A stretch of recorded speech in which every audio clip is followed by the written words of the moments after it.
존경하고 사랑하는 우리 구독자 여러분 반갑습니다. 여러분의 참만 라디오 천회장입니다. 오늘은 4월 24일이네요. 벌써 월요일입니다. 음력으로 보니까 오늘 천회장의 또 기빠진 날이네요. 기빠진 날. 기빠진 날 새벽 6시에 여러분들 앞에서 지금 떠들어대고 있습니다. 여러분들에게도 또 맑고 꾀꼬리 같은 목소리를 들려줘야 하는데 이렇게 잘 들리는지 모르겠어요. 이상하게 내 자신이 내 목소리를 들으면 굉장히 어색하더라고. 이 방송을 딱 들어보면은 내 목소리를 들어보면은 너무나 낯설고 어색하고 좀 부끄럽고 그렇습니다. 쪽팔립니다. 어떨 때는. 그렇기 때문에 참 그래요. 좀 거시기 합니다. 거시기. 그래서 제가 잘 듣고 싶어서 안 듣는 이유도 있어요. 여러분도 마찬가지잖아요. 여러분의 목소리를 여러분 스스로 한번 들어보세요. 어떤가? 좀 이상하지 않습니까? 저도 그렇더라고요, 보니까. 하여튼 오늘은 저의 기빠진 날이기 때문에 오늘 신나게 또 한번 여러분들께 떠들어낼 테니까 여러분들 그냥 편하게 들어주시면 됩니다. 사람을 살다 보니까 또 우리 사람이 살다 보니까 이렇게 이런 생각이 있어. 이런 사람은 그냥 조용하게 그냥 조용히 그냥 정리해야 돼. 어떤 사람을 정리해야 하냐? 첫 번째, 기분이 태도가 되는 사람, 기분이 태도가 되는 사람입니다. 그 매일매일의 기분에 따라 가지고 나를 대하는 태도가 달라지는 사람은 그 부족한 배려로 여러분을 더욱 힘들게만 만들 뿐이다. 그렇다고 합니다. 그래서 이 기분이 태도가 되면 안 되는 거야. 기분에 따라 사람이 이렇게 막 오르락내리락 하면 안 된다는 겁니다.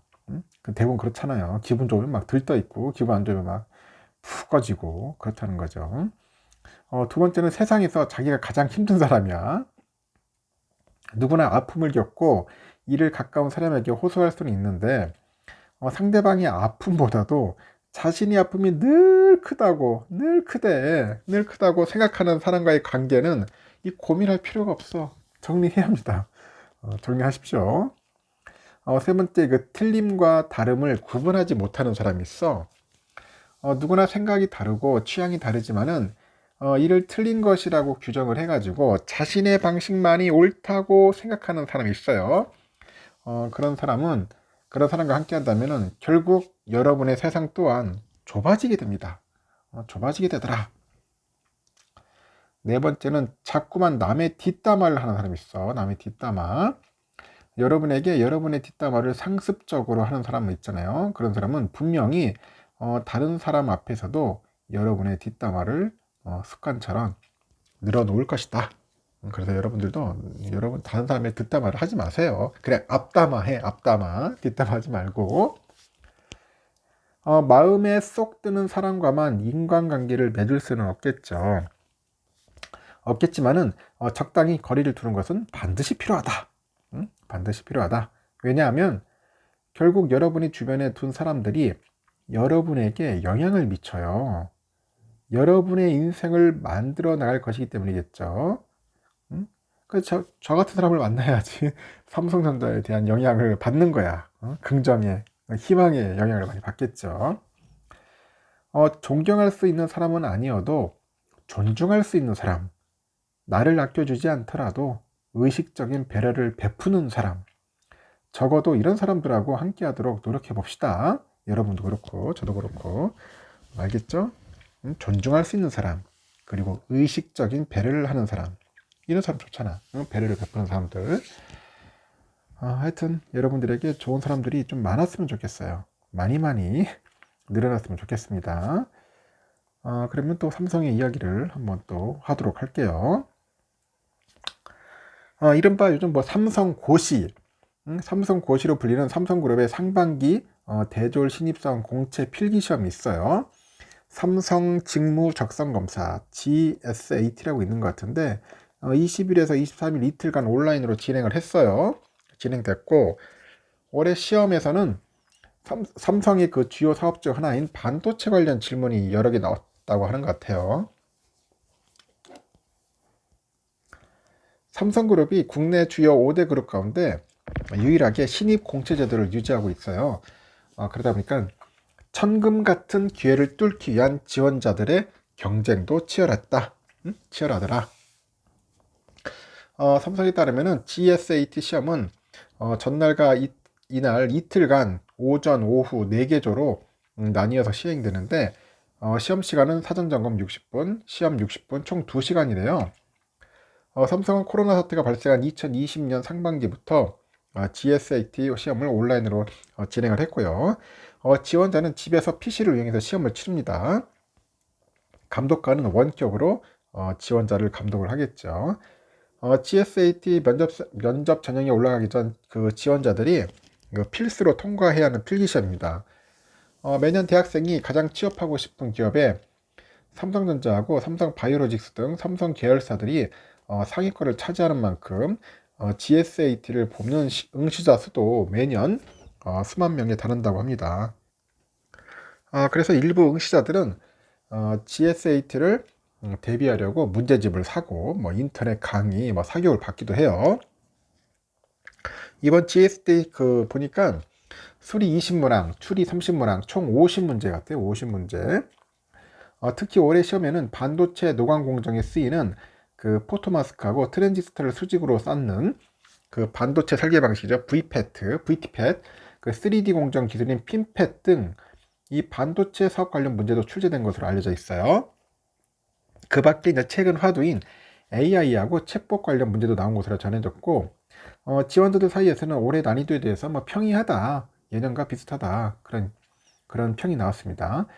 이번 신입사원 채용에는 삼성하고 삼성디스플레이, 삼성전기 등 계열사 19곳이 진행을 했어요. 참여했고, 지난달 서류 전형 보니까 직무 적합성 평가에 이어서 22일, 23일에는 GSAT에 치러졌어요. 경쟁을 통과한 응시자들의 남은 관문은 다음 달 면접 전형, 그리고 6월 채용 건강 검진 등이 있어요.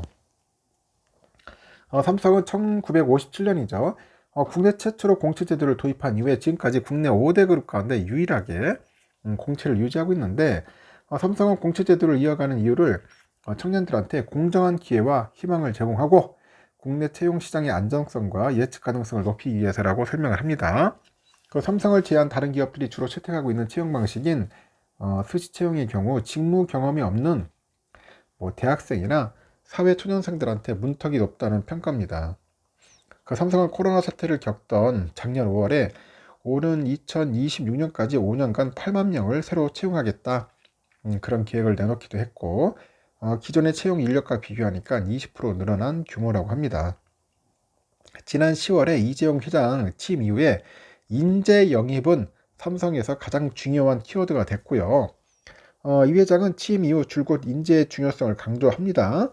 그래서 최근에 이어지는 반도체 불황을 극복하고 혁신을 불러일으키는 원동력이 인재에서 나온다고, 인재로 나온다고 판단한 거야.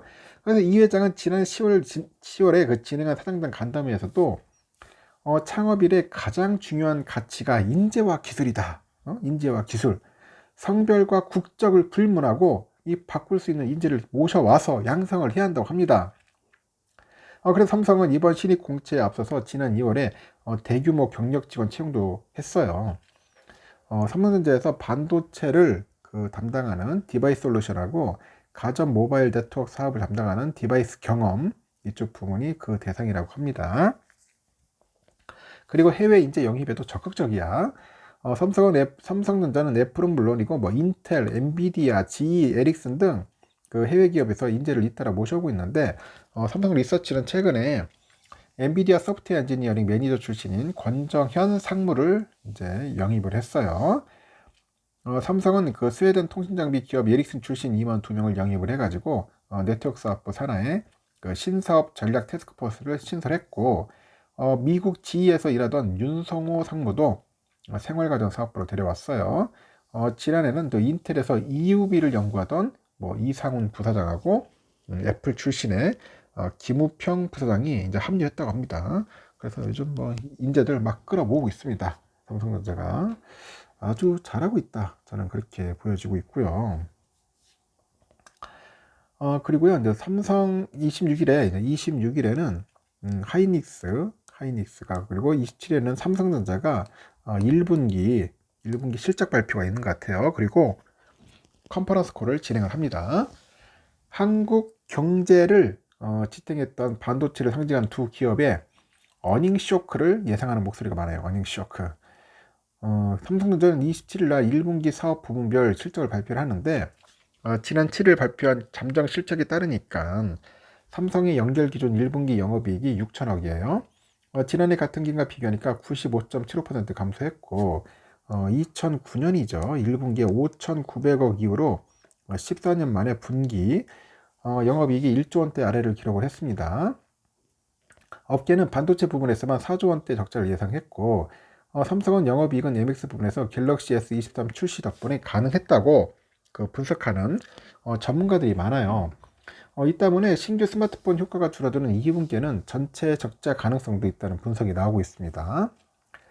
삼성 반도체 부분에서 영업 적자는 4조 원대가 될 것이라는 예상이 많은데 감사는 없다 그렇게 강조했던 삼성전자가 잠정 실적 발표 후에 추가로 공급성이 확보된 제품 중심으로 의미 있는 수준까지 메모리 생산량을 하향 조정하고 있다고 해요. 그래서 감산을 공식적으로 선포를 했습니다. 27일 컨퍼런스 콜에서 구체적인 감산 목표랑 그 시기 등에 대한 이야기가 나올지 업계가 이제 주목을 하고 있는 거죠. 삼성보다 하루 앞서서 실적 발표에 들어가는 SK 하이닉스 역시 우울한 실적을 발표할 것으로 예상하는데 최근 시장은 하이닉스의 1분기 영업이익을 3조 5천억에서 최대 4조 1천억까지 적자를 예상하고 있어요. 2012년 3분기 적자 기록 이후에 지난해 4분기 실적에 이어서 적자폭이 더 커진다는 전망이 나오고 있는데 업계에서는 삼성과 하이닉스가 컨퍼런스 콜을 통해서 추가 대책을 발표를 할지 여부를 현재 주목하고 있다.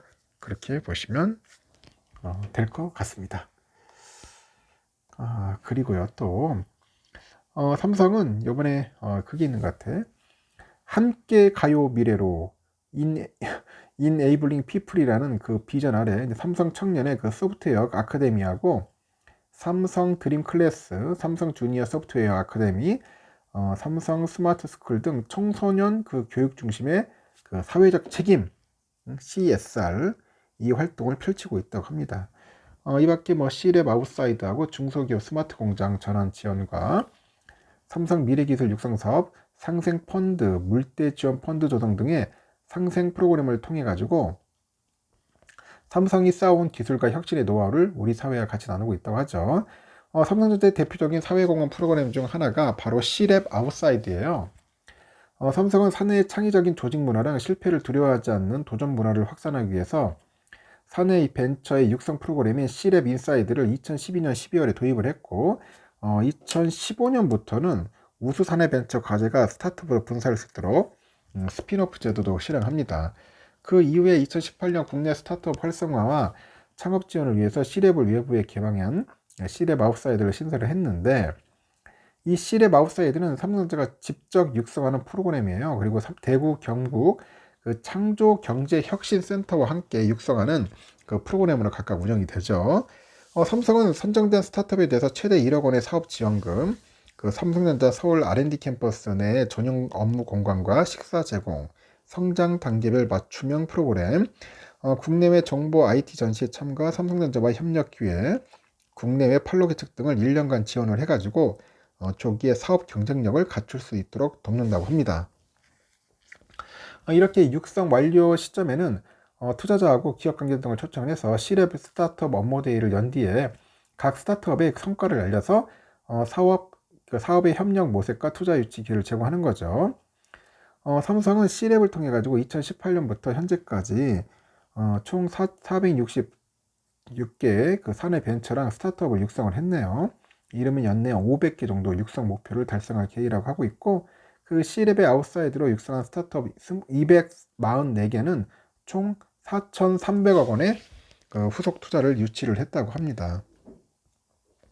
그리고요 최근에 그 경북 경산시의 영남대에서 뭐 C랩 아웃사이드 경북 개소식을 개최했고요. 이 C랩의 아웃사이드 경북은 경상북도가 그 삼성전자의 그 외부 스타트업 육성 프로그램인 그 C랩 아웃사이드를 지역에 유치하기 위해서 영남대 신규 조성한 공간이라고 하죠. 그리고 경북도하고 삼성은 이곳을 지역 스타트업이 글로벌 기업으로 도약할 수 있는 핵심 거점으로 활용한다는 그런 계획을 갖고 있는 것 같아요. 그래서 지난 2월엔 대구, 3월에는 광주에 이어서 경북에 C랩 그 아웃사이드 프로그램을 연달아 도입을 해가지고 지역 내 그 창업 생태계 확대를 가속하고 있는 것 같아요. 또 이를 통해 가지고 지역 경제 활성화도 하고 양질의 또 일자리도 창출도 하고 도모하고 나아가서 지역 균형 발전에도 기여할 수 있을 것으로 기대를 하는 것 같습니다. 삼성은 그 창업 생태계 수도권 쏠림 문제를 이제 해결하고자 2015년부터 8년간 경북 창조 그 경제혁신센터랑 협력을 했어요. 그래서 우수한 경북 스타트업 148개를 발굴해가지고 육성했고, 삼성의 지원을 받은 이들 기업은 매출이 3천억, 투자 유치 1,400억, 신규 고용 1,700명 등 지역 경제 활성화와 일자리 창출에 기여를 했고, 또 삼성전자랑 함께 미국 IT하고 가전전시의 CES에 참여를 해서 총 9개의 CES 혁신상을 수상하는 성과를 올렸죠. 삼성은 올해부터 한층 더 지역이 최적화된 그 스타트업 지원 프로그램을 운영하기 위해서 이날도 뭐 경북도, 영남대, 그리고 경북 창조 경제혁신센터랑 MOU를 체결해서 본격적인 민관학 협력을 통해서 스타트업 생태계 활성에 나섰습니다. 이번 협약에 따라서 삼성은 스타트업의 발굴과 육성을 포함해서 프로그램의 전반적인 운영을 담당해가지고 경북도와 영남대 여기는 이제 스타트업의 업무 공간을 제공하고 경북의 창조경제혁신센터는 성장 가능성이 높은 지역 스타트업을 이제 발굴해서 추천할 예정이라고 해요. 하여튼 뭐 좋은 내용들이 많이 있네요. 하여튼 이렇게 뭔가 좀 상생해가지고 스타트업들이 많이 나올 수 있도록 삼성에서 많이 도와줬으면 좋겠습니다. 좋을 것 같고요. 미국의 지금 중국에 대한 그 반도체 수출 통제가 진행되고 있는데 주요 글로벌 반도체 장비 기업인 ASML하고 램 리서치 올해 중국 매출이 증가할 것이다. 그런 공식 전망이 나왔어요. 첨단 반도체 제조 장비는 통제는 되는데 이 구형 반도체 장비 중심으로 중국 기업 그 대상 판매가 현재 확대되고 있다. 뭐 그런 이야기가 있어요. 업계 일각에서도 현 상황에서 중국 기업과 달리 첨단 메모리 반도체를 만드는 한국 기업들만 수출 통제에 피해를 입고 있다는 지적도 있는데 윤석열 대통령의 이번 미국 국빈 방문에서 꼬여버린 중국 반도체 생산과 관련된 뭔가 진전된 해법이 나올지 주목이 됩니다. 외신에 따르니까 네덜란드에 본사를 둔 글로벌 노광장비 기업이죠. ASML하고 미국에 본사를 둔 글로벌 식각 증착 기업이죠. 램 리서치가 올해 중국이 예상보다 어깨에 더 큰 고객이 될 수 있다. 그런 공식 의견을 내놓은 거예요. ASML하고 램 리서치는 중국 고객사들이 보다 자급자족적 그런 생산 체제 이거를 구축하는 상황에서 전기차, 개인용 컴퓨터 등 제품에 들어가는 칩을 그 위한 장비를 구입하고 있다고 합니다. 이들 제품에 들어가는 칩은 상대적으로 첨단 생산 공정 노드를 필요로 하지 않아요. 즉 레거시 공정을 사용하는 칩 생산을 위한 장비 수요는 꾸준히 증가할 수 있는 토대를 갖춘 것이다. 그렇게 봅니다. 이에 따라서 중국 매출이 예년보다 높아질 수 있다는 거죠. 올해 1분기 실적 발표 보니까 ASML이 최근에 약 390억 유로네요. 이 정도의 수주 잔고가 있다고 밝혔는데 이는 약 2년간의 장비 출하량에 이제 해당이 됩니다. 해당이 되고 피터 베니크 ASML의 그 CEO는 성습 공정 칩을 만드는 중국 고객사가 해당 주문의 약 30%를 차지한다. 그렇게 봅니다. 이 베니크 CEO는 중국집 제조업체들이 내연 차량보다도 더 많은 칩을 필요로 하는 EV 시장에 집중을 합니다. 그리고 이런 제품에 들어가는 대부분의 칩에는 ASML의 최첨단 장비가 필요하지가 않고 다만 관련 칩 공정에 대한 성장세가 중국 기업들 사이에서 빠른 속도로 진행되고 있다는 분석이 있어요. 램 리서치의 경우에 중국 신규 고객사로부터 약 5억 달러의 선불 현금을 받았다고 말합니다. 한편 업계 일각에서도 중국 본토에서 반도체를 생산하는 삼성전자랑 하이닉스 등 국내 기업들만 피해를 보는 거 아니냐 그런 우려가 제기되는 거죠. 중국 기업과 달리 그 한국 기업들은 중국에서 첨단 메모리 그 반도체를 만들고 있는데 미국의 통제는 첨단 기술 위주로 진행되고 있잖아요. 중국 기업들의 장비를 파는 글로벌 장비 회사들의 실적이 양호해지고 중국 기업들의 성숙 공정 그 칩 생산 여력은 확대되고는 있지만은 정작 중국에서 성숙 공정보다는 첨단 메모리 공정에 집중하는 한국 기업들은 뭔가 제조 제한 조치에 당황하는 분위기다. 그런 겁니다. 실제로 지난 3월 미국의 바이든 행정부가 미국의 반도체 보조금을 받으려는 기업들은 향후 10년간 중국에서 첨단 반도체 생산 능력을 5% 이상 확장하지 못하게 하는 가드레일 조항을 발표했고요. 이 추가로 미국은 지난해 10월부터 대중 반도체 장비 수출을 규제하고 있어 18나노미터 이하 D램과 128단 이상 낸드, 16나노 이하 시스템 반도체 로직 장비는 중국에 수출하지 못하도록 했어요. 또 작년 10월에 미국의 기술이 들어간 첨단 반도체 그리고 고성능 반도체를 제조하는 장비를 중국에 수출하려면 상무부의 허가를 받아야 돼. 상무부의 허가. 아주 골 때립니다. 삼성과 하이닉스는 첨단 메모리 반도체를 중국에서 대량 생산 중에 있거든요. 삼성은 중국 시안의 1, 2 공장은 삼성전 낸드 플래시 물량의 40%를 생산해요. 하이닉스는 중국 우시의 1, 2라인에서 생산한 제품이 하이닉스 물량, D램 물량의 48%를 차지합니다. 중국 시장에서 첨단 칩 생산 제한이 자칫하면 글로벌 선두인 두 회사한테 시장 지배력의 확대를 저지할 가능성도 있다는 거죠. 이러한 흐름은 당분간 이어지지 않겠냐 보고 3월 달에 네덜란드 대무역 개발협력부는 의회에 보낸 서한에서 중국에 대한 특정 반도체 생산 장비에 대한 기존 수출 통제 규정을 확장할 필요가 있다. 그렇게 관련 규제를 올 여름 이전에 도입하겠다고 밝혔고요. 추가 수출 통제 대상에는 ASML의 첨단 신저해선이죠. DUV 노광 장비가 포함될 예정이라고 합니다. 그래서 이 장비보다 첨단 기술로 분류되는 EUV 노광 장비는 2019년 이후 수출 통제 대상에 포함되어 있는 상태인데 모두 삼성전자하고 하이닉스의 첨단 칩 제작에 필요한 장비들이라고 합니다. 외신 등에 따르니까 조 바이든 행정부는 이달 말에 중국의 첨단 산업에 대한 이 투자를 규제하는 행정명령을 발표할 예정이라고 해요.